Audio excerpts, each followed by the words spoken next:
সোমবার সন্ধ্যা ঢাকার এনসিপি কার্যালয়ের নিচে নেতাকর্মীদের ভিড়। এর একটু আগেই আওয়ামী লীগের কার্যক্রম নিষিদ্ধ করে সরকারের প্রজ্ঞাপন জারি হয়েছে। বিষয়টি নিয়ে বেশ উচ্ছ্বাস প্রকাশ করলেন দলটির কর্মীরা। এক পর্যায়ে শীর্ষ নেতারা এলে ঘণ্টাখানেক ধরে চলে তাদের বক্তৃতা পর্ব। এরপর শুরু হয় মিষ্টিমুখ। নেতারা একে অপরকে মিষ্টি খাইয়ে আওয়ামী লীগের কার্যক্রম নিষিদ্ধের সিদ্ধান্ত উদযাপন করেন। উপস্থিত কর্মীদের মধ্যেও মিষ্টি বিতরণ করা হয়। এনসিপির নেতারা মনে করেন, আওয়ামী লীগ নিষিদ্ধের আন্দোলনে এনসিপি নেতৃত্ব দিয়েছে, সরকারও দাবি মানতে বাধ্য হয়েছে। এটা দল হিসেবে এনসিপির একটা অর্জন। মূলত এনসিপি নেতা হাসনাত যখন প্রথম আন্দোলনের সূচনা করেন তখন থেকেই দল থেকে তাকে পূর্ণ সমর্থন দেয়া হয়।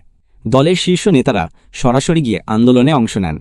পাশাপাশি জামায়াত, হেফাজত সহ আরও কিছু রাজনৈতিক দল ও সংগঠন যোগ দেয় আন্দোলনে। তবে আন্দোলনে কয়েকটি পক্ষ থাকলেও এমন আলোচনা আছে যে এর মাধ্যমে একটা রাজনৈতিক দল হিসেবে এনসিপি নিজের সক্ষমতা ও প্রভাব দেখাতে চেয়েছে। ফলেই এই প্রশ্ন উঠছে যে এই আন্দোলনের পথ ধরে এনসিপি সামনে কি করতে চায়। এছাড়া আন্দোলনে অংশ না নেয়া বিএনপিকে কোনো বার্তা দেয়া হলো কিনা সেটাও গুরুত্বপূর্ণ। এনসিপির রাজনীতি কি শক্তিশালী হচ্ছে? বাংলাদেশের রাজনৈতিক দল হিসেবে জাতীয় নাগরিক পার্টি এনসিপি যাত্রা শুরু করে গত ২৮ ফেব্রুয়ারি।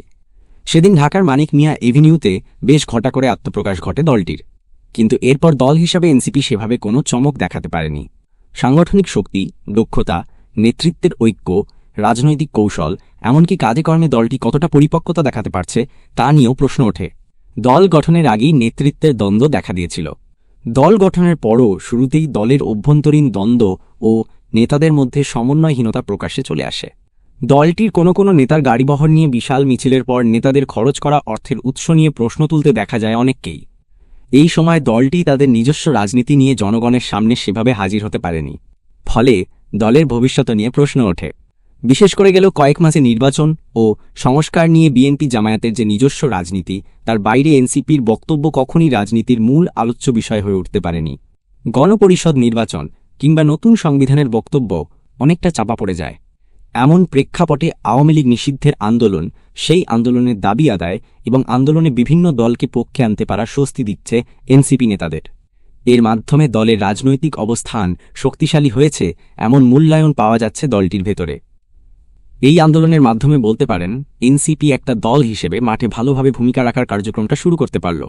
কারণ এই আন্দোলনে দেখবেন শুধু ঢাকায় না, বরং ঢাকার বাইরেও দেশের বিভিন্ন জেলায় আমাদের তৃণমূলের নেতাকর্মীরা মাঠে নেমেছিলেন, অবস্থান নিয়েছিলেন। দেশব্যাপী নেতাকর্মীদের আমরা চাঙ্গা করতে পেরেছি। বিবিসি বাংলাকে বলছিলেন এনসিপির কেন্দ্রীয় যুগ্ম আহ্বায়ক মনিরা শারমিন। তার মতে এই আন্দোলনে এনসিপি বিভিন্ন দল ও পক্ষকে আবারও এক প্ল্যাটফর্মে এনেছিল, যেটা রাজনৈতিকভাবে এনসিপির অবস্থান শক্তিশালী করেছে। তিনি বলেন, আমাদের একজন নেতা হাসনাত আবদুল্লাহ যখন আন্দোলন শুরু করেছেন, আমরা তখন দলগতভাবে শুরু করেছি এবং অন্যদেরকেও ডেকেছি। এখানে বিভিন্ন দল এসেছে, সংগঠন এসেছে, আমরা সবাই মিলে আন্দোলন করেছি। এখানে কিন্তু ৫ই অগাস্টের পরে আবারও একটা ঐক্য তৈরি হয়েছে। এটা অবশ্যই আমাদের ভূমিকাকে শক্তিশালী করেছে। ভবিষ্যতে কোন দাবি নিয়ে সামনে আসছে এনসিপি? আওয়ামী লীগ নিষিদ্ধের দাবি অনেকেই করেছে। এনসিপি ছাড়াও বিভিন্ন রাজনৈতিক দল ও পক্ষ অতীতে এই দাবি সামনে এনেছে। তবে এনসিপি নেতা হাসনাত আবদুল্লাহ অনেকটা হঠাৎ করেই প্রধান উপদেষ্টার বাসভবনের সামনে বসে পড়ে আন্দোলন শুরু করেন সপ্তাহখানেক আগে। পরে অন্য কয়েকটি দল ও সংগঠন আন্দোলনে যোগ দিলে সরকারের ওপর চাপ তৈরি হয়। আলটিমেটামের মুখে দ্রুত প্রজ্ঞাপন জারির সিদ্ধান্ত আসে সরকারের তরফ থেকে। কিন্তু প্রশ্ন ওঠে, এরপর কি? রাজনৈতিক দল হিসেবে এনসিপি কোন দাবি সামনে নিয়ে আসতে যাচ্ছে? এমন প্রশ্নে দলীয় সুনির্দিষ্ট কোনো কর্মসূচি অবশ্য আপাতত নেই দলটিতে। তবে তাদের একটা দৃষ্টি আছে জুলাই ঘোষণাপত্র বাস্তবায়নের দিকে। সরকার কি করে সেটা দেখতে চায় দলটি। এনসিপির সদস্য সচিব আখতার হোসেন বিবিসি বাংলাকে বলেন, জুলাই ঘোষণাপত্র গত জানুয়ারি-ফেব্রুয়ারি এই সময়ের মধ্যেই হওয়ার কথা ছিল, কিন্তু আমরা দেখলাম এখনও সেটা হয়নি। এটাকে আমরা সরকারের তরফ থেকে ঢিমেতালে চলার চেষ্টা হিসেবে দেখি।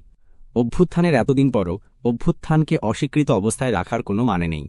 সরকার এটার জন্য এখন ৩০ কার্যদিবস সময় নিয়েছে। এই সময়সীমার মধ্যেই যেন এটা আদায় করা সম্ভব হয়, সেই জন্য আমাদের মাঠের কর্মসূচি থাকবে। তবে আমাদের আহ্বান থাকবে এই সময়সীমা অতিক্রম করার মতো অবস্থায় যেন সরকার না যায়। এর জন্য আমরা কাজ করব। এর বাইরে গণপরিষদ নির্বাচন, সংস্কার, সংবিধান পুনর্লিখনের দাবি নিয়েও এনসিপি কাজ করতে থাকবে বলে জানান এনসিপির সদস্য সচিব আখতার হোসেন। সামনে কতটা চ্যালেঞ্জ রয়েছে? এনসিপি বিভিন্ন রাজনৈতিক দাবি নিয়ে মাঠে থাকার কথা বলছে। তবে বাস্তবতা হচ্ছে অন্য দলগুলোর সমর্থন ছাড়া এনসিপির একার পক্ষে মাঠে প্রভাব দেখানো কঠিন। আবার আওয়ামী লীগ নিষিদ্ধের আন্দোলনে এনসিপি যে এক ধরনের ঐক্য তৈরি করেছিল, আন্দোলন শেষ হতে না হতেই সেখানেই নতুন করে বিভক্তি স্পষ্ট হয়েছে, বিশেষ করে জামায়াত ইস্যুতে। ফলে এনসিপি যদি পরবর্তীকালেও একইভাবে মাঠে নেমে চাপ প্রয়োগ করে দাবি আদায়ের চেষ্টা করে, তাহলে সেটা সব পক্ষের সমর্থন নাও পেতে পারে, এমন মূল্যায়ন আছে রাজনীতিতে। এ বিষয়ে ঢাকা বিশ্ববিদ্যালয়ের শিক্ষক ও রাষ্ট্রবিজ্ঞানী সাব্বির আহমেদ বিবিসি বাংলাকে বলেন, গণপরিষদ কিংবা সংবিধানের মতো বিষয়গুলোতে ঐক্য তৈরি করা কঠিন হবে। সাব্বির আহমেদ, শেখ হাসিনা বা ফ্যাসিবাদের বিরুদ্ধে অবস্থান নেয়া ঐক্য তৈরি করা যতটা সহজ, অন্য ইস্যুগুলোতে ততটা সহজ নয়। কারণ প্রতিটা বিষয়ে প্রতিটা রাজনৈতিক দলের স্বার্থ আছে। আপনি সংবিধান নিয়ে কথা বলবেন, এখানে বিএনপির রাজনীতির একটা বড় অংশ হচ্ছে সংবিধান নিয়ে। গণপরিষদ নিয়েও দলগুলোর ভিন্ন অবস্থান আছে। আহমেদের মতে যেসব বিষয়ে মতভেদ আছে, সেগুলো নিয়ে চাপ প্রয়োগের মতো আন্দোলনে গেলে রাজনীতি সাংঘর্ষিক হয়ে উঠতে পারে। সাব্বির আহমেদ, এসব বিষয়ে আলোচনার দরকার হবে। যদি আলোচনা ছাড়া এসব বিষয় নিয়ে কেউ আন্দোলনের পথে যায়, তাহলে এতে করে আমার মনে হয় রাজনীতিটা সাংঘর্ষিক হয়ে উঠতে পারে। আমার মনে হয় ছাত্রদের দলও এটা জানে, বোঝে, সুতরাং সেভাবেই তারা নীতি ঠিক করবে। বাংলাদেশে ছাত্র জনতার অভ্যুত্থানে, শেখ হাসিনা সরকারের পতনের পর রাষ্ট্রপতির পদত্যাগসহ বিভিন্ন ইস্যুতে বিএনপির সঙ্গে দূরত্ব তৈরি হয় অভ্যুত্থানে নেতৃত্ব দেয়া ছাত্রনেতাদের। রাজনৈতিক দল ও এনসিপি গঠনের পরও নির্বাচন ও সংস্কার ইস্যুতে সেই দূরত্ব আছে। এমনকি আওয়ামী লীগ নিষিদ্ধের প্রক্রিয়া নিয়েও বিএনপিকে আলাদা অবস্থান নিতে দেখা গেছে। তবে শেষ পর্যন্ত আওয়ামী লীগের কার্যক্রম নিষিদ্ধ করে সরকারের ঘোষণাকে স্বাগত জানালেও আন্দোলনের মঞ্চে ওঠেনি বিএনপি, যার মূল কারণ হঠাৎ এই আন্দোলনের উদ্দেশ্য নিয়ে সংশয়। বিএনপি চেয়ারপারসনের উপদেষ্টা সৈয়দ মোয়াজ্জেম হোসেন আলাল বলেন, গাড়ির শোভাযাত্রা করা, এত চমৎকার সাংগঠনিকভাবে কয়েক ঘণ্টার মধ্যে মঞ্চ তৈরি করা, এগুলো কাদের সহায়তায়? কোত্থেকে আসে এই শক্তিটা? এগুলো তো জনগণের জানার অধিকার আছে। এই আন্দোলনে তিনি দেখেন জনগণের দৃষ্টি অন্যদিকে সরিয়ে রাখার চেষ্টা হিসেব। তিনি বলেন, জনগণকে জানানোর অধিকার থেকে যখন তারা নিজেদেরকে আড়াল করতে চাইবে, তখন তারা এটাকে ঘুরিয়ে দেবে অন্যদিকে। দেখেন, এক একটা ইস্যু আসছে, আগের ইস্যু চাপা পড়ছে,